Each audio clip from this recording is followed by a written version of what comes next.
तो चलिए सुनते हैं आज की कहानी। मेरा नाम नशीन है। मैं अपने अम्मा अब्बा के साथ एक गांव में रहती थी।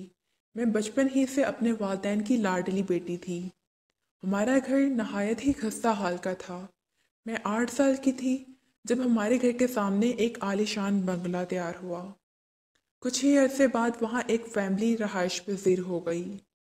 मैं बचपन ही से अकेले अकेले रहती थी। मेरी कोई दोस्त ना थी। मैं जब भी इस घर के करीब से गुजरती तो हसरत भरी निगाहों से इस बंगले की तरफ देखती और दिल ही दिल में ख्वाहिश करती कि काश ये बंगला हमारा हो जाए। मगर किस्मत, इस घर में एक माँ और इसकी एक मेरी हम उम्र बेटी रहा करती थी। वो देखने में नहायत खूबसूरत हसीनो जमील थी। इसका कद काफ़ी लंबा और लंबे घुंघराले बाल थे। एक दिन जब मैं और अम्मा बाजार के लिए निकली तो वही लड़की अपने घर के बाहर खेल रही थी। तो मैंने अम्मा को बोला कि अम्मा, क्या मैं इसके साथ जाकर खेल लूं? अम्मा रोने की हालत में हो गई। मुझे तकते हुए बोली कि बेटा, हम ठहरे गरीब लोग, हमारा क्या मुकाबला भला इन लोगों से। ये तो गरीब को कीड़े मकोड़ों की तरह समझते हैं। चलो जाने दो। ये कहते हुए अम्मा आगे बढ़ गईं।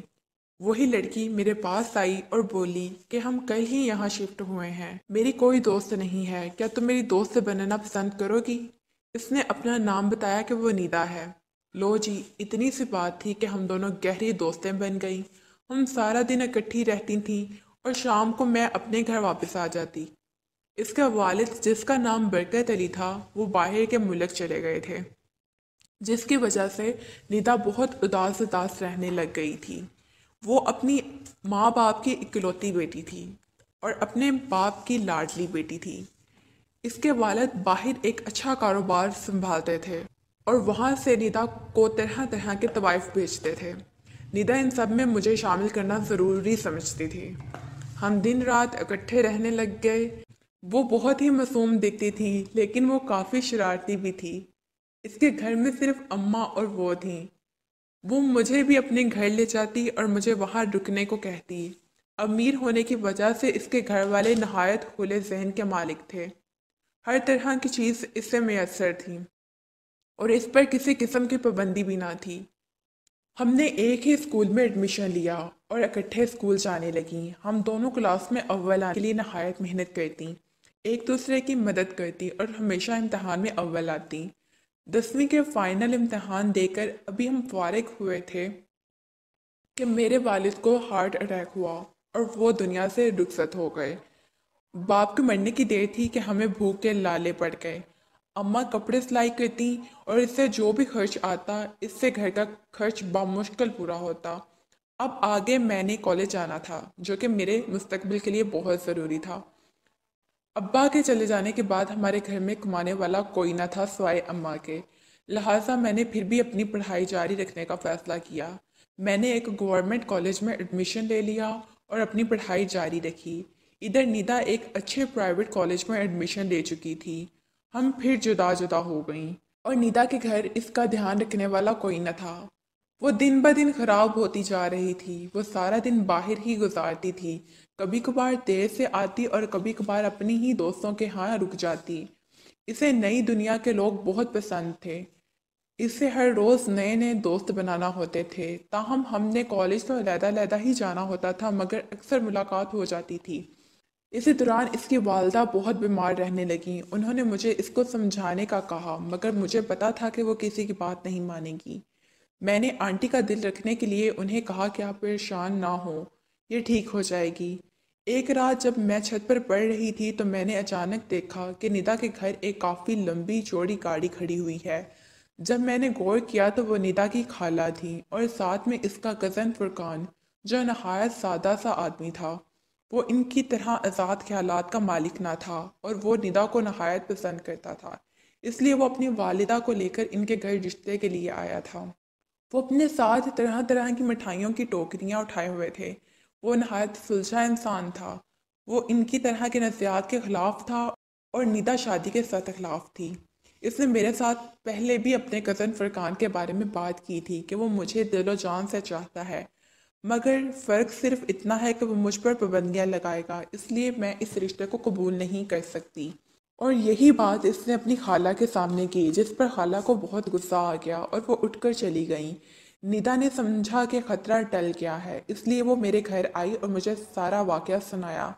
میں نے اس کو مشورہ دیا کہ تم اپنے کزن فرقان سے شادی کر لو، تمہارے لیے بہتر ہے، مگر وہ میری بات پر اتفاق کرے یہ کیسے ہو سکتا تھا۔ کچھ دنوں بعد اس کے والد آنے والے تھے، وہ بہت خوش تھی۔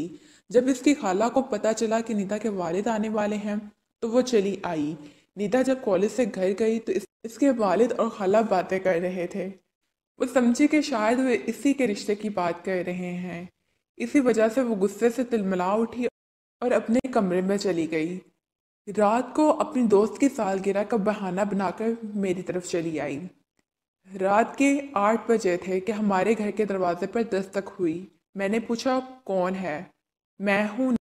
نیدا میں پریشان ہو گئی کہ اس ٹائم میں نے فوراً دروازہ کھولا تو نیدا میرے گلے لگ کر فوراً رونے لگی اور مجھے کہنے لگی کہ میں یہ شادی نہیں کرنا چاہتی۔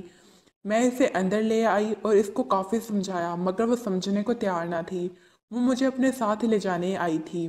سرد رات تھی، ہر طرف دھند کے ڈیرے تھے۔ میں نے اپنے گھر کے ماحول کو دیکھتے ہوئے اسے منع کیا کہ میں تمہارے ساتھ ہرگز نہیں جا سکتی، یہ سوچ کر کہ وہ شاید سیدھا گھر چلی جائے، مگر مجھے کیا پتا تھا کہ وہ اپنے گھر سے دور جا رہی ہے۔ وہ فوراً وہاں سے نکل گئی۔ اس وقت تقریباً 11 بجے کا ٹائم تھا۔ وہ ریلوے اسٹیشن کی طرف بڑھنے لگی۔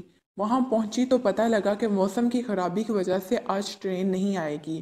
وہ گھبرا گئی۔ اس نے دیکھا کہ کچھ ہی میل کے فاصلے پر ایک شخص منہ میں سگریٹ لیے میری طرف دیکھے جا رہا ہے۔ وہ اسے اکیلا پا کر اس کی طرف لپکا اور اس کو اپنے سینے سے لگا لیا۔ ندا نے فوراً اس کو دھکا دیا اور خود کو بچانے کے لیے مسافر خانے میں گھس گئی۔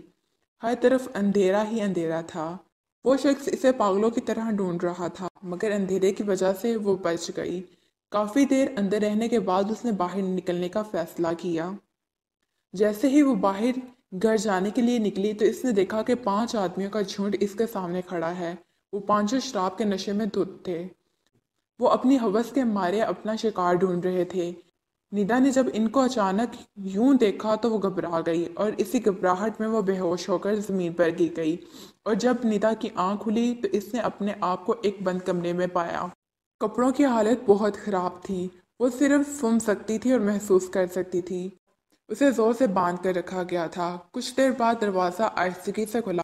وہ پانچوں لڑکے کمرے کے اندر داخل ہوئے۔ ان میں سے ایک، جس کا نام حمزہ تھا، وہ بولا، کیا حسین رات ہے، اس لڑکی کے ساتھ سب کریں گے۔ اتنے میں پیچھے سے ایک اور لڑکا بولا، حمزہ دیکھو اس کی آنکھیں تو دیکھو کتنی حسین و جمیل ہیں، اس کا جسم ہیرے کی مانند چمک رہا ہے۔ یہ کہتے ہوئے وہ ندا کی طرف لپکے۔ ایک اور لڑکا بولا، آج ہم سب اس کے جسم کے ساتھ کھیلیں گے، اس کے ساتھ وہ سب کریں گے جس کا اس کو اندازہ بھی نہ ہوگا، وہ سب کریں گے جس سے ہمارے جسم کی تھکاوٹ اس کے نام ہو جائے۔ یہ کہتے ہوئے وہ نیتا کے قریب سے قریب تر ہوتے گئے۔ اسی طرح وہ پانچوں باری باری اس کے ساتھ سب کرتے رہے، جس کی وجہ سے نیتا کا جسم بے جان ہو چکا تھا۔ ان سب کو اس کے ساتھ یہ سب کرنے کی عادت پڑ چکی تھی۔ وہ ہر رات اس کے پاس آتے اور اس کے ساتھ سب کرتے، جس کی وجہ سے اس کی حالت دن بدن خراب ہوتی جا رہی تھی۔ ایک دن یوں اچانک اس کی طبیعت خراب ہو گئی۔ حمزہ کمرے میں داخل ہوا اور دیکھا کہ ندا زمین پر بے حرکت پڑی ہے۔ اس نے فوراً اپنے چاروں ساتھیوں کو آواز دی، دیکھو اسے، لگتا ہے یہ مر چکی ہے۔ وہ سب اسے مرا سمجھ کر بہت گھبرا گئے۔ نبیل بولا، دیکھو اب یہ بے جان جسم ہمارے کسی کام کا نہیں، اب ہم اسے ٹھکانے لگا دیتے ہیں۔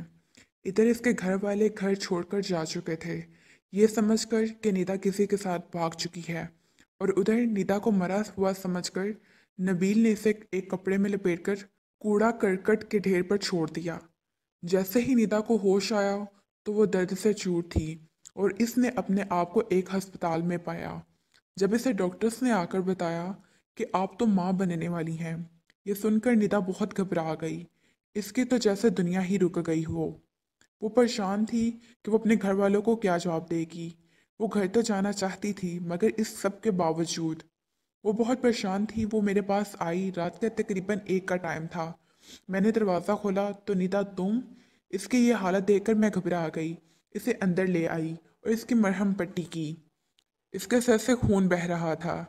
जब इसने मुझे ये सब बताया, मैं ज़ारों के तार रोने लगी और इसको झूठे दिलासे देकर इसको हिम्मत दी कि जो होना था वो हो चुका, अब तुम अपने घर जाओ और तुम्हारे घर वाले तुम्हारा बेहतर फैसला करेंगे। मगर वो जाने को तैयार न थी।